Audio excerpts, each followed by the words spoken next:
Before Enki sealed the door, he made a decision.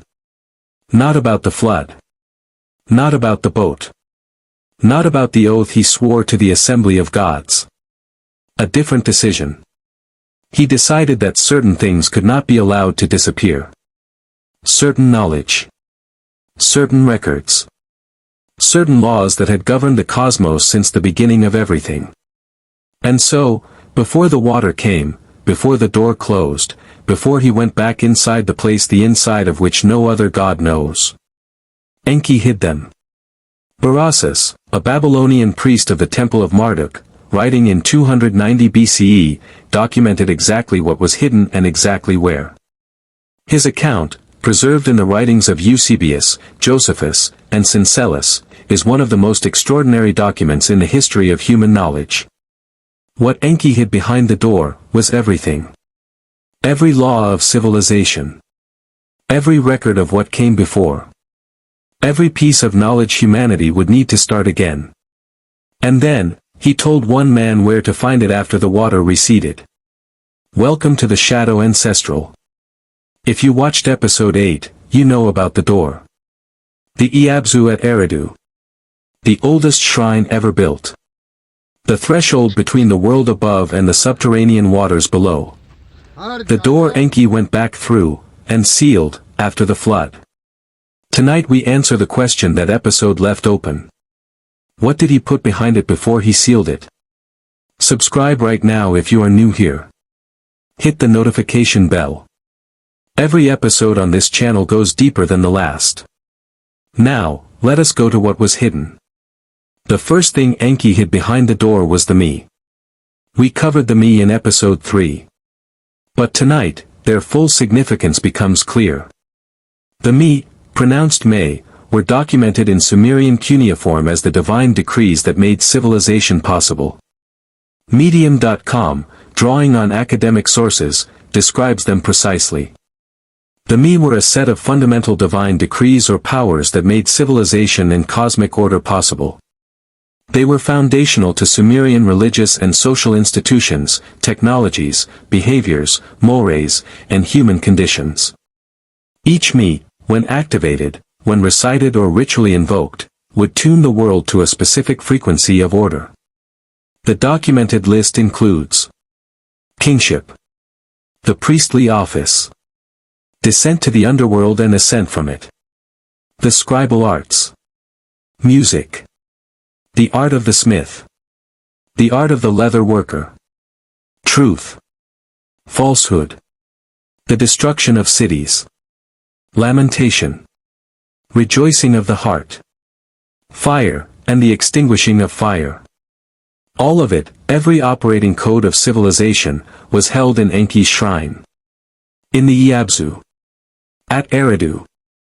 When Enki sealed the door, the me went behind it with him. Accessible no longer to the gods who argued over them. No longer available to be stolen by whoever arrived at the feast and drank too much. Protected. Preserved. In the place the inside of which no other god knows. The second thing Enki hid was even more significant.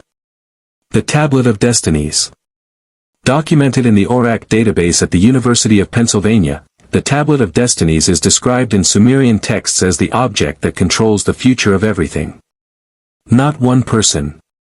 Not one city. Not one civilization.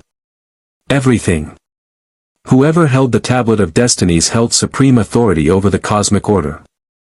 In the Enuma Elish, it was the Tablet of Destinies that Tiamat gave to Kingu, making him the commander of her army. When Marduk defeated Kingu, the first thing he took was the tablet. Because without it, the victory meant nothing. The poem Ninurta and the Turtle, documented in the ORACC database, describes a moment when the tablet was stolen by the demon Enzu. Enki, from inside the abzu, created a turtle to help recover it. He recovered it. He brought it back to the abzu. And before the flood, according to the documented tradition, it stayed there. In the deep water. Behind the door. Where no thief could reach it. Where no assembly of gods could vote on what to do with it. Where it would remain, until Enki decided the time was right to bring it back. The third thing Enki hid was not an object. It was beings. The 7 sages. The Apkallu. We covered them in episode 8.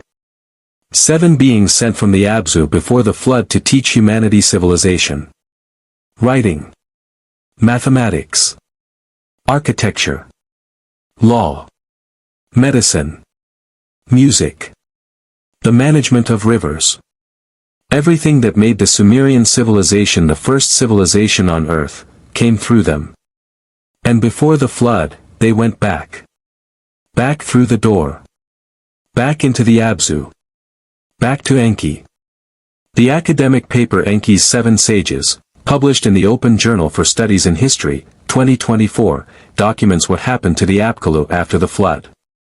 After the flood, the functions of the Apkallu related to imparting knowledge and divine revelations were inherited by human sages called Amanu. Human sages.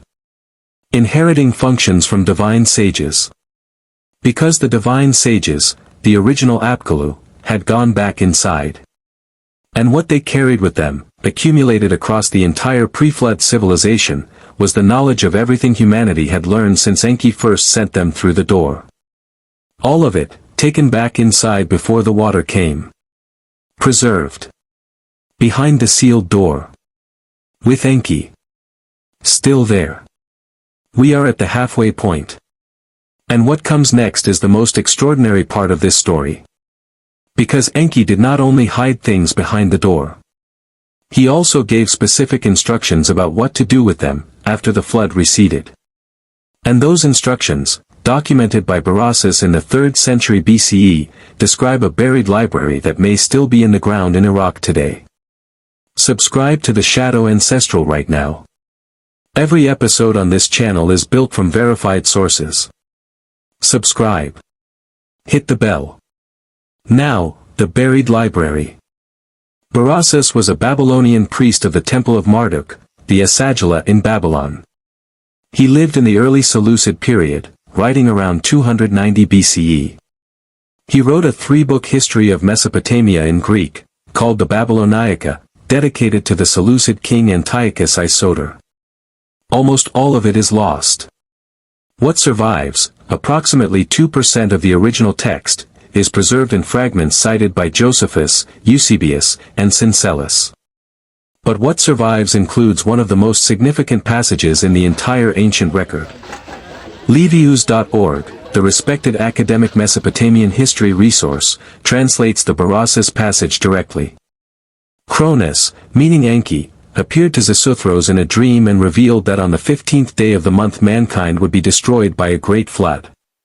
He then ordered him to bury together all the tablets, the first, the middle, and the last, and hide them in Sippar, the city of the sun. All the tablets. The first. The middle. The last. A complete library of human knowledge, everything accumulated before the flood. Buried in the ground at the city of Sippar, before the water came. The Berossus passage continues. After the flood receded, after Xisuthros had landed on a mountain in Armenia, after he had built an altar and offered sacrifices. A voice spoke to him. Livius.org documents the passage. The voice then instructed them to return to Babylonia, to go to the city of Sippar, as it was fated for them to do, to dig up the tablets that were buried there, and to turn them over to mankind. To turn them over to mankind. Not to keep them. Not to guard them. Not to classify them in a temple archive behind a colophon that said let the knowing instruct the knowing. To give them, to humanity. And those who had arrived in Babylonia, according to Berossus, dug up the tablets in the city of Sippar and brought them out. The Torah.com, in its academic analysis of antediluvian knowledge, confirms this account directly. Berossus writes that tablets with knowledge were preserved through the flood by being buried in the earth in accordance with a divine command. A divine command. Not a human decision. Not a priest's judgment. A command from the God who knew what was coming.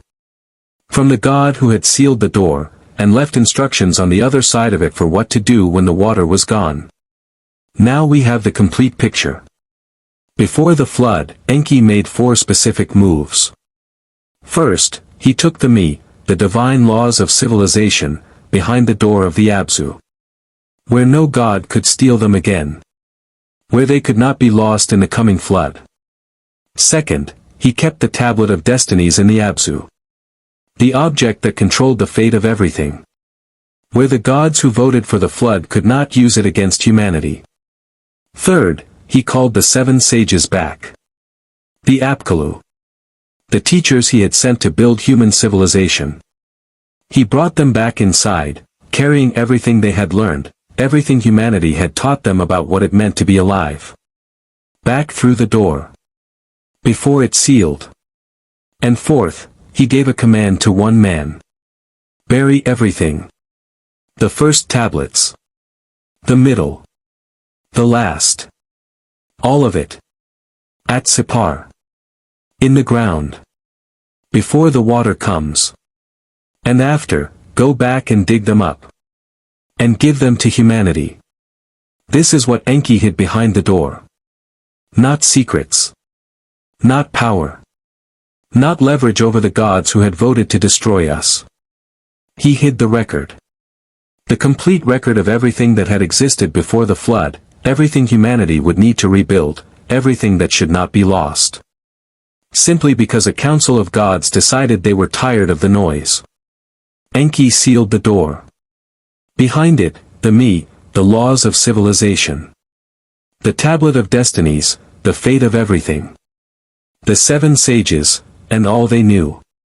And in the ground at Sippar, a library. Buried on his command. Before the flood came. Berossus documented it in 290 BCE. The tablets found at Sippar in the 1880s are in the British Museum. The pre-flood tablets, the ones buried specifically to survive the water, are not yet accounted for. The ground at Abu Haba, the modern location of ancient Sippar, is in southern Iraq. It has been partially excavated. Not completely. What is still in that ground, if Berossus was reading accurately from the cuneiform tradition, is the library Enki commanded to be buried before he sealed the door. If this video opened something in you, subscribe to the Shadow Ancestral right now. Leave a comment. Do you think the pre-flood library at Sippar is still in the ground, or was it already found and quietly filed away? Share this with someone who thinks the oldest knowledge has already been discovered. Next week, we go to the tablet that describes what Enki told the 7 sages before he sent them back through the door the first time. What he instructed them to teach. What he told them to withhold. And the one piece of knowledge, documented in the cuneiform, that was given to no human being. Ever. The shadow has more to show you. The library is in the ground. And the ground has not been fully opened.